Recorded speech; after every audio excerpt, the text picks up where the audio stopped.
Tell me why. You already know how it ends. Well, then, start from the beginning.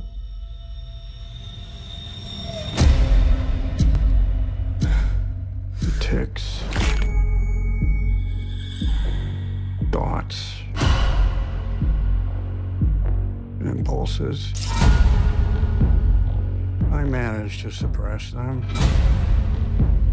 Most of the time. What's going on, Ben?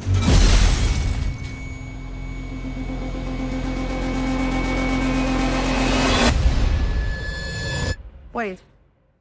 What the hell happened to him? I beat up some guys in a bar. And I got plastered.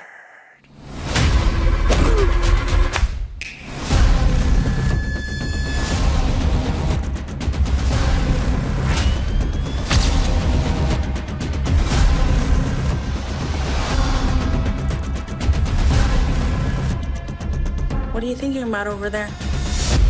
Bit of an existential crisis, if I'm honest. Struck a nerve, huh?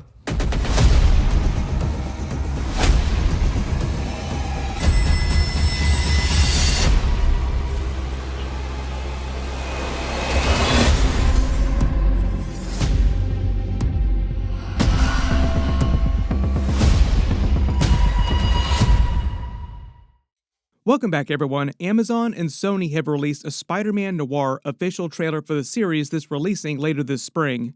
I know there are going to be a ton of questions about Spider-Man Brand New Day and Avengers Doomsday because that's also coming up this year. I also think this is part of the reason why they've delayed the Spider-Man Brand New Day trailer too, because they didn't want to trample on this Spider-Man Noir trailer. Nicolas Cage is coming back to play the character in live action, but they've made some changes, and he's not meant to be the same version of Spider-Man Noir Peter Parker from the Spider-Verse movies, like Spider-Man Across the Spider-Verse, and he's obviously back during Spider-Man Beyond the Spider-Verse too. But the series is part of the live-action Spider-Man TV shows that Lord and Miller were making at Sony. Some of them did wind up getting canceled. This is just one of the ones that wound up surviving through actual production that Sony did wind up actually making.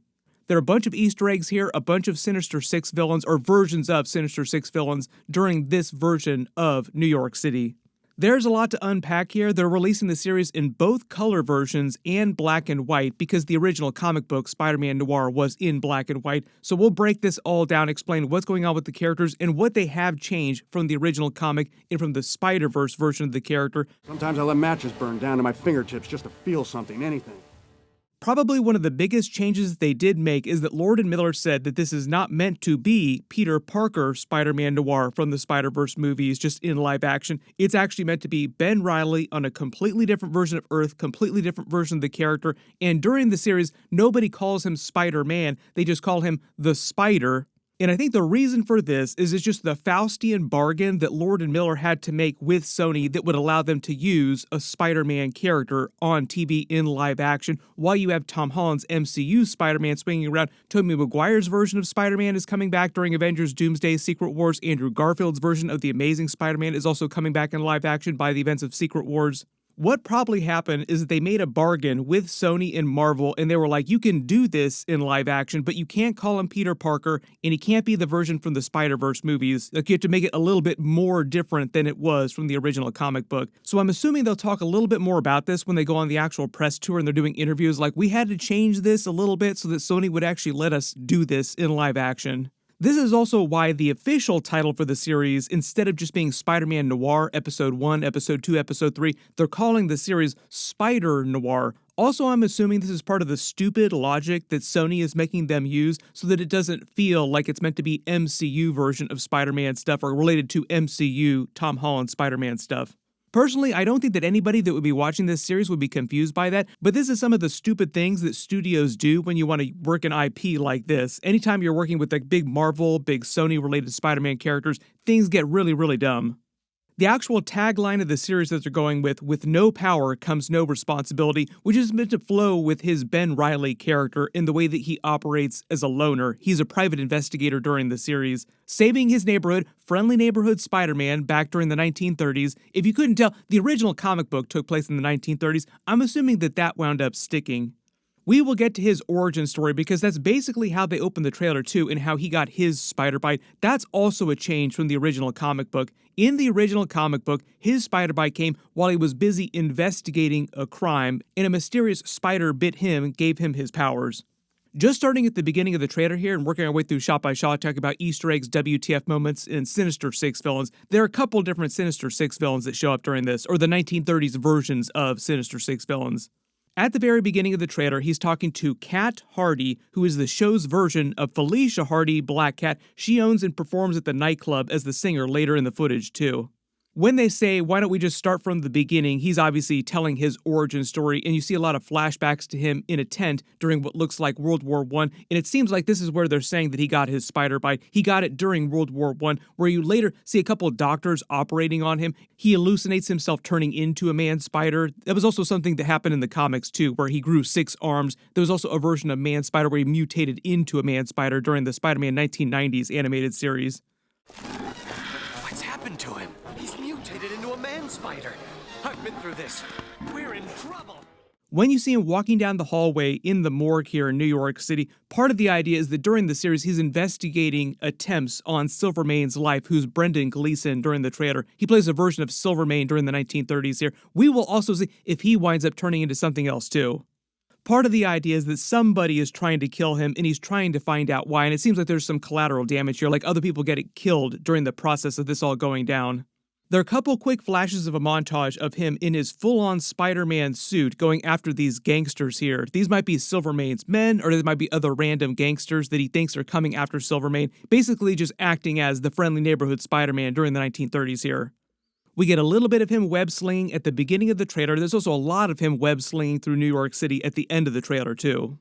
In the original Spider-Man Noir comic book, he was just this Earth's version of Peter Parker who got the spider bite during the 1930s, and it was all done as a film noir reference. That is why the title was called Spider-Man Noir. So Nicolas Cage said he based his character during the series on Humphrey Bogart in The Big Sleep, Cagney, Edward G. Robinson, people from actual film noir in real life. It's not totally clear who this woman is that he hallucinates. It might be his version of Gwen Stacy or Mary Jane Parker or just someone who was close to him in the past. Then it seems like after he gets his powers, then he opens the private investigating detective agency and starts trying to use his powers for good to actually solve crimes. When he's talking to Black Cat about suppressing his urges, he's basically trying to suppress the Spider-Man inside of him, becoming the Spider-Man. Also probably his spider sense, which we see going off later in the trailer. Zoom and enhance, there are a lot of people that think that this is actually Mr. Negative in the background. There have been a lot of rumors about him appearing in Spider-Man Brand New Day, in present day, in the Marvel Universe. We will see if it winds up being Mr. Negative during this particular series. You probably recognize Lamorne Morris here. He is playing a version of 1930s Robbie Robertson, who has appeared a couple times in the live-action movies, like during Tobey Maguire's Spider-Man at the Daily Bugle, and during the previous version of live-action Spider-Man. Based on the way he's talking to Ben Reilly during this, it sounds like they're already friends. We see him working on an article. I'm assuming that he works at this Earth's version of the Daily Bugle, or like whatever they're going to call it if they don't call it the Daily Bugle. He's also probably writing about the murders that are going on that Ben Reilly is investigating during the series. There are a couple quick flashes in a montage here. We see someone getting ready to fire a gun. He's probably trying to stop them using his Spider-Man powers. Not totally clear what's happening here, where he's seeing the rain coming down. Maybe this is a funeral that he's witnessing. This person is Jack Houston, who is the show's version of Sandman Flint Marko, who is a bodyguard, probably working for Silvermane. What the hell happened to him? I beat up some guys in a bar. There's a real quick shot inside Silvermane's house where you actually see his painting here, and the fire is probably from a version of Pyro. I'm assuming that's who this person is that's lighting up on fire later in the trailer. This also might be their version of Molten Man if it's not Pyro. There are a couple different fire-based Spider-Man villains that it could be. There are a couple different shots where you see doctors operating on someone. This doctor, then a couple doctors later. I'm assuming that those are doctors operating on Ben Reilly after he gets the spider bite. There's a real quick shot of a cracked mirror here reflecting a bunch of different versions of Silvermane. Then you also see him hallucinating himself as a man spider. I'm assuming that Ben Reilly is hallucinating himself as a man spider. Then this person he's talking to with Lamorne Morris's Robbie Robertson is named Janet. She's like his secretary who also helps him out with a lot of his cases in his office here. And he's just telling them about how he got super blasted after using his powers and taking down a couple criminals. Love the montage here of the bartender just shaking his head while he's in his full-on Spider-Man costume taking down these villains with his powers. When he tells Janet that he's having an existential crisis, I think part of the idea is that he's trying to decide whether or not he wants to embrace being Spider-Man. Then of course, because it's Spider-Man, we get a couple iconic roof shots. He gets into another fight with Sandman Flint Marko for some reason. There are many different shots of Black Cat at her club in different episodes, but I'm assuming that she's a person of interest and he's investigating her just because she is Black Cat, so you just assume that she might have something to do with the attempts on Silvermane's life. Most of you also probably spotted this person crackling with energy here with lightning. This is very clearly the 1930s version of Electro, so it does seem like we do have a lot of Sinister Six villains during this era. We get a bunch more of him web-slinging around New York City in the middle of the day. We've gotten a little bit of that with the Tom Holland during the previous trilogy, but reportedly we're going to see way more web-slinging, way more creative use of web-slinging during the new Spider-Man Brand New Day and whatever Spider-Man 5 and Spider-Man 6 wind up being. Then there are a couple of shots where they alternate between color and black and white. They're calling it true hue in black and white because of the classic Spider-Man Noir black and white motif. My assumption is that they were afraid to go full black and white for all the episodes because it's spending so much on the series, like it costs so much to actually make this. So they're like, there are probably a couple regular people out there that just want it in color, so we'll do it in color and black and white for the people that want to watch it in the authentic way and the people that just want to watch it in color. When we actually get closer to episodes coming out, you can let me know which you prefer, doing it in color or in black and white. But if it wasn't clear, both different versions are meant to be exactly the same. The only difference is that one is in black and white because of film noir techniques, and one is in color, just to be more modern.